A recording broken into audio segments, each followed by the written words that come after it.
Supongamos que hemos probado la resistencia de los devanados y la resistencia de aislamiento entre devanados y carcasa. Este motor es por bueno. El siguiente paso que hay que dar es tener clarísimo cómo lo vamos a conectar en función de lo que tengamos en la red y tener claro todos los valores de la placa de características. Estamos en un suministro trifásico de 400 voltios. Veamos a qué valores de tensión puede trabajar este motor. Sí, como ya hemos visto en anteriores vídeos donde expliqué la caja de bornes, conexión estrella-triángulo y la placa de características, nos tenemos que fijar que trabaja este motor a 400 y 690 voltios. Es un receptor bitensión como todo motor eléctrico trifásico. Pues al grano, si nuestro suministro es de 400 voltios, ¿a qué lo tenemos que conectar? Pues a lo que tenga encima, lo vamos a conectar en triángulo. Lo podríamos conectar en estrella, que sería 690, y estaría trabajando por debajo de sus capacidades. No lo quemaríamos, pero estaría por debajo. Entonces lo vamos a conectar en triángulo. Vamos a verlo, a ver si se aprecia. No es un bornero, no es una caja de bornes de motor al uso, es la típica didáctica que trabaja con bananas, y veis que tenemos U1 con V, V con U y W1 con W2. Es decir, si nos fijamos en las chuletas que siempre nos pone las cajas, lo tenemos en triángulo porque tenemos las chapitas puestas así, así y así. Esto sería una chapita, esto la segunda y esto la tercera. Por tanto, efectivamente está bien conectado en triángulo. Por tanto, si tenemos claro que está en triángulo, su potencia es de 3 kilovatios, sea triángulo, sea estrella. Aquí lo que importa es la frecuencia. Nos fijamos en la línea del 3, porque la línea de abajo es para el continente americano, 60 Hz, pues toda esta fila, 350, 400, 690. ¿Qué consumo va a tener nuestro motor conectando en triángulo a valor nominal? Pues 6,47 amperios. Ese es el valor que tenemos que tener clarísimo para configurar las protecciones. Aquí tenemos el contactor y aguas abajo conectado. Entre el contactor y el motor tenemos un relé térmico. No estamos trabajando todavía con guardamotor. Sería más correcto trabajar con guardamotores porque protegen frente a cortocircuitos aparte de sobrecargas. Pues vamos a verlo si tenemos conectado correctamente. Si no se ve, pues quito la pantallita esta y ahí se ve. Tiene un rango de protecciones entre 4 y 6 amperios.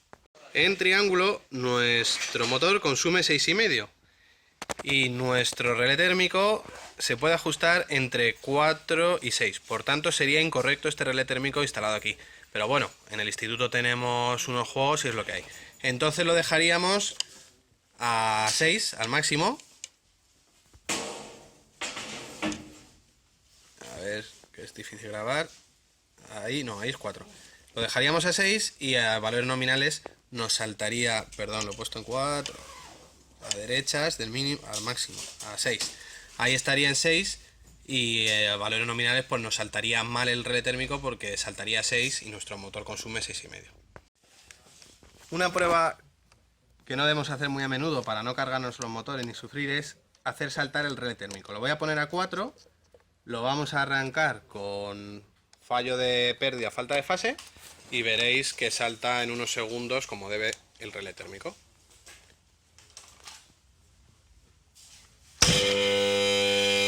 Ese sonido horrible de que no puede arrancar, ya lo hemos visto en otros vídeos. Y ha saltado el relé térmico, se ha oído y aparte su luz asociada al contacto normalmente abierto se activa. Lo reseteamos, lo tendremos en automático y nos deja resetear. Si no nos deja es porque está en manual.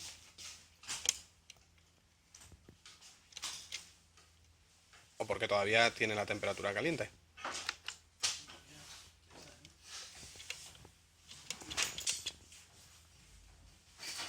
Resetea.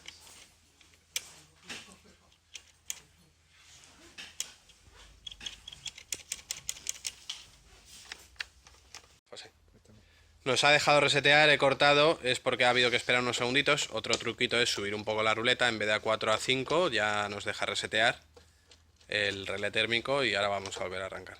con fases normales, vamos a hacer lectura de potencias y aprovechar para toda esa teoría que aprendemos, ver si es cierta o no.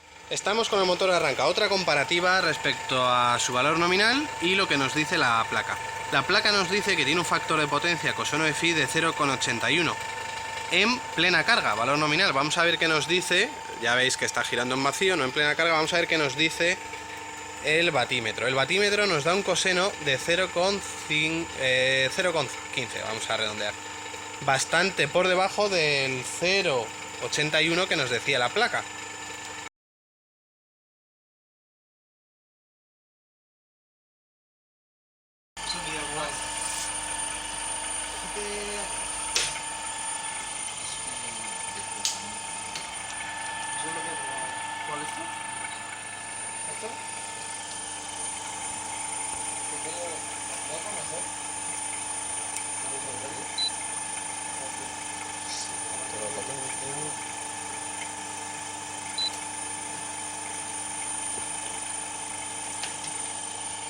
Eso, insisto, es debido a que el coseno de phi no es constante, es una curva ascendente y por tanto a valores bajos de potencia es bastante malo, es decir, el motor es ineficiente. Voy a tomar valores que los tenemos ahí de antes, me ha ayudado otro alumno, de lo que nos da, y con ciertas fórmulas vamos a sacar la P, la Q y la S.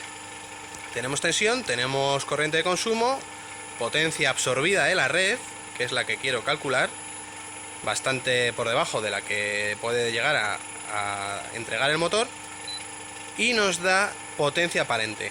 ¿Por qué no nos da Q, potencia reactiva? Pues porque es una información sobrante, realmente la tenemos intrínseca en el coseno de phi, en el factor de potencia. Si el factor de potencia es malo, quiere decir que la Q es alta. Ya hemos visto en el triángulo de potencias que nos interesan Qs bajas, como en cualquier receptor, para no tener consumo de potencia reactiva. Por tanto, tenemos P, que la hemos visto antes, tenemos S y tenemos factor de potencia. Vamos a calcular Q, vamos a dibujar el triángulo de potencias y lo vamos a comparar con valores nominales. Aquí en azul tenemos los valores nominales y en negro tenemos los valores actuales que nos da el motor girando en vacío. Pues esos cálculos vamos a realizarlos. Con esto nos despedimos, el cálculo lo vamos a dejar para dentro de un momento. Bien, pues en azul tenemos los valores de la placa de características del motor y en color negro tenemos los valores que hemos tomado en esta puesta en marcha. Vamos a hacer unas pequeñas comprobaciones y de paso repasamos toda la teoría que hemos visto hasta ahora y que podéis ir viendo paso a paso en detalle si ahora no lo entendéis en canales anteriores del vídeo que van a estar sugeridos aquí arriba a la derecha como siempre o en la lista de reproducción de máquinas eléctricas. Pues esto es muy sencillo, nuestro batímetro nos dice que ahora mismo este motor de 3 kilovatios en vacío está consumiendo, simplemente funcionando en vacío, 1,1 kilovatios. Está absorbiendo de la red, muy importante, está absorbiendo de la red esa potencia activa, kilovatios, por eso se activa. Y todos estos valores. Vamos a ver si lo que lee la máquina realmente es así. Cogemos la fórmula de la potencia y entonces la potencia absorbida es raíz de 3 por tensión de línea por corrientes de línea por coseno de phi o factor de potencia. Muy importante, lo he dicho ya en un montón de vídeos y justo me lo preguntaba un seguidor del canal que qué pasaba con las fases en los motores. Olvidémonos de las fases, siempre valores de línea. Bueno, pues raíz de 3, por lo que nos dice, 389 voltios por consumo, si estaba conectado en triángulo, de 3,25 amperios. Bueno, en triángulo, en estrella en este momento, lo que fuera. Lo que está consumiendo de la red. Cuando medimos no sabemos si está en estrella o en triángulo. Simplemente de la red absorbemos 3,25 amperios. Y el coseno de phi o factor de potencia o PF que veíamos en el polímetro 0,51. Hacemos las multiplicaciones y nos da 1,1 kilovatios. Realmente el batímetro lo que está haciendo es esta multiplicación.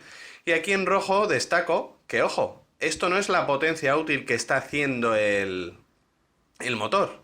El motor realmente al estar en vacío no está haciendo nada, ¿no? Está girando así en el aire, pero si estuviera haciendo un par a algo que le ofreciera resistencia, pues estaría consumiendo de la red, absorbiendo de la red 1,1 kilovatios. Atención, esto siempre va a ser mayor que la potencia útil. La potencia útil en todos estos vídeos que he subido respecto a el arranque de un motor en vacío, pues no la podemos conocer porque no tenemos una unidad de freno ni tenemos un instrumento de medida para medir par motor o potencia mecánica, por tanto la útil nunca la sabemos. Pero sí que sabemos, y eso es cierto, que la absorbida siempre será mayor que la útil.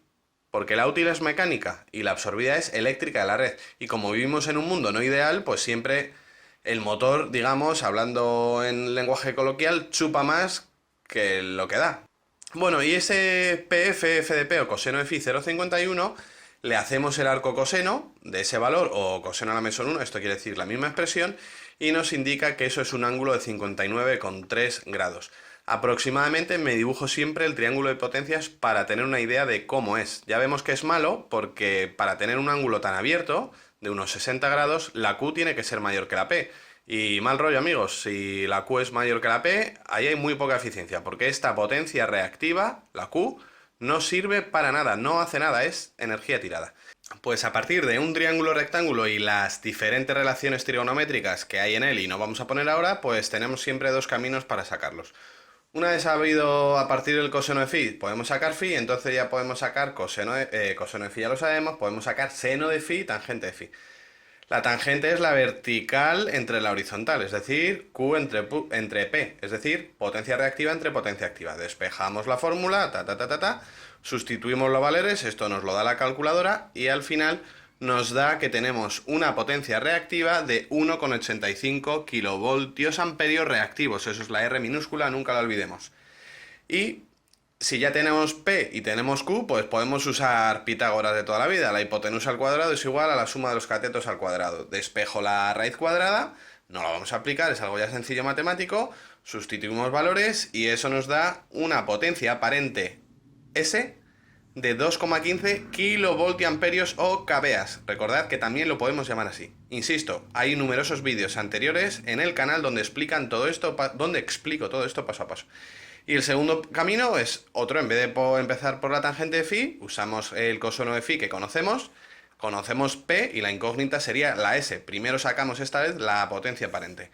S es igual a P entre coseno de phi, 1,1 entre 0,51 nos da una potencia aparente S de 2,15 kilovoltiamperios igual que antes. Y a partir de conocida la S, pues sacamos la Q. Q es igual a S por seno de phi. Como sabemos que phi es 59,3, con la calculadora nos da al final 1,85 kilovoltios amperios reactivos. Voy con prisa porque si no esto se hace muy largo, ya lo hemos repetido antes en el canal. Y me dibujo aproximadamente estos valores reales. Una P de 1,1 y una Q de 1,85. Si yo midiera esta S, pues nos daría los 2,15. Y como vemos, mal rollo, porque la Q es mayor a la P, por tanto, mala eficiencia del motor. Hay mayor potencia reactiva que potencia activa y por tanto se está tirando muchísima energía. Esto pasa en vacío. No lo voy a hacer, ya os recomiendo que lo hagáis vosotros. Esto mismo podríais calcularlo con los valores en azul. Los valores en azul son los que tendría el motor trabajando a plena carga.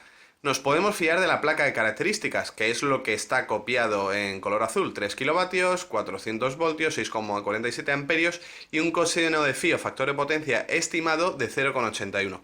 Pues si estos cálculos os lo repetís vosotros con esos valores hechos en azul, sacaríais todo esto y podríais hacer una comparativa. Sobre todo lo que hay que ver es que el triángulo de potencias va a cambiar bastante. La P va a aumentar, la Q va a disminuir y por tanto el ángulo disminuye, el coseno de phi aumenta. Son reflexiones matemáticas que yo os insisto siempre en clase que tenéis que tener en cuenta, porque cuando uno reflexiona ya entiende todo para siempre, esa es la clave. En azul ya no lo hago yo, os lo hacéis vosotros y quien quiera aprender. Saludos a todos, como siempre, vaya sombra, seguimos aprendiendo.